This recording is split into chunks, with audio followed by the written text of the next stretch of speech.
आज हम लोग सीखेंगे इंग्लिश का बहुत ही मैजिक स्ट्रक्चर क्यों? क्योंकि बच्चे बहुत कंफ्यूज होते हैं कि सब्जेक्ट के बाद क्या आता है, सब्जेक्ट के बाद हेल्पिंग वर्ब आती है कि सब्जेक्ट के बाद मेन वर्ब आता है। आज हम सीखेंगे सब्जेक्ट के बाद मेन वर्ब कहां आता है। जैसे आप ये स्ट्रक्चर देख रहे हैं, सब्जेक्ट क्या होता है? डूअर, यानी काम करने वाला। किसी भी सेंटेंस में जो व्यक्ति होता है वही सब्जेक्ट होता है। अब देखिए, सब्जेक्ट के बाद मैंने यहां पर वर्ब यूज किया है, मैंने हेल्पिंग वर्ब का यूज नहीं किया है, लेकिन ये किन किन टेंसों में आता है ये आज हम सीखेंगे। देखिए, सब्जेक्ट के बाद अगर हेल्पिंग वर्ब नहीं आती है तो सिर्फ वर्ब की यही 3 फॉर्म आ सकती है, इसके अलावा नहीं आ सकती है। जैसे सब्जेक्ट के बाद फर्स्ट फॉर्म आप यूज कर सकते हैं, सब्जेक्ट के बाद फर्स्ट फॉर्म। जैसे सब्जेक्ट मैंने आई बनाया तो इसके साथ हम वर्ब का फर्स्ट फॉर्म कोई भी लगा देंगे, सेंटेंस हमारा बनेगा और उसका सेंस क्या निकलेगा बताऊंगा भी। तो सब्जेक्ट अगर आपने यूज कर लिया, उसके बाद वर्ब का मान लीजिए वर्ब का फर्स्ट फॉर्म यूज कर लिया, आई स्पीक। आई स्पीक का मतलब होता है मैं बोलता हूं, ये प्रेजेंट इंडेफिनिट टेंस हो गया।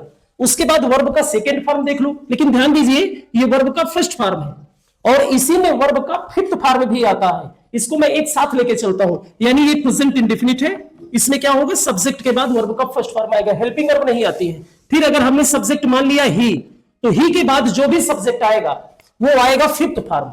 इसको मैं आपको बताना चाहूंगा कि वर्ब का फिफ्थ फॉर्म कब आता है? जब सिंगुलर सब्जेक्ट होगा तो वर्ब का फिफ्थ फॉर्म आएगा, जब सब्जेक्ट प्लूरल होगा तो वर्ब का फर्स्ट फॉर्म आएगा। इन चीजों को विशेष ध्यान दीजिएगा। जैसे ये प्लूरल किस श्रेणी में आता है तो मान लीजिए आई सिंगुलर बट पर्सन फर्स्ट है, इसकी वजह से ये हमेशा प्लूरल फॉर्म यूज करता है। जैसे ही सिंगुलर है तो ही के साथ हम क्या कर सकते हैं? स्पीक्स हो जाएगा। क्या हो जाएगा?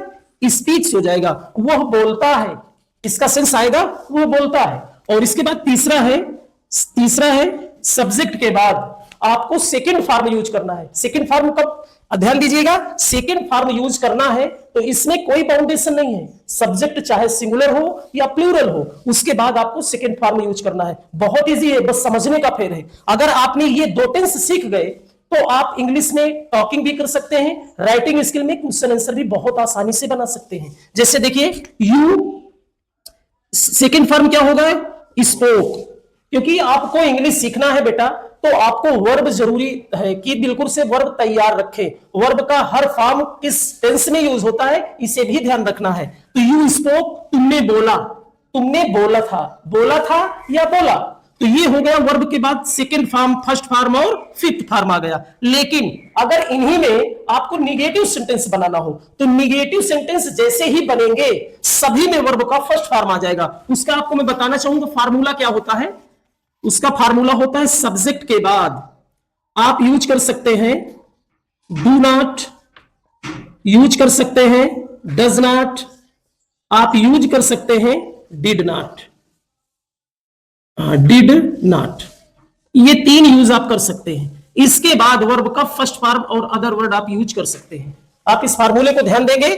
आप ये तीनों प्रकार के हैं, प्रेजेंट में 2 होंगे, अगर सिंगुलर सब्जेक्ट होगा तो डज नॉट, अगर प्लूरल सब्जेक्ट होगा तो डू नॉट का यूज करेंगे। बाकी जो ये पास्ट इंडेफिनिट होता है ये डिड नॉट के बाद हमेशा वर्ब का फर्स्ट फॉर्म लेता है, और इसमें सिंगुलर सब्जेक्ट हो या प्लूरल सब्जेक्ट हो सभी के साथ डिड नॉट यूज होता है।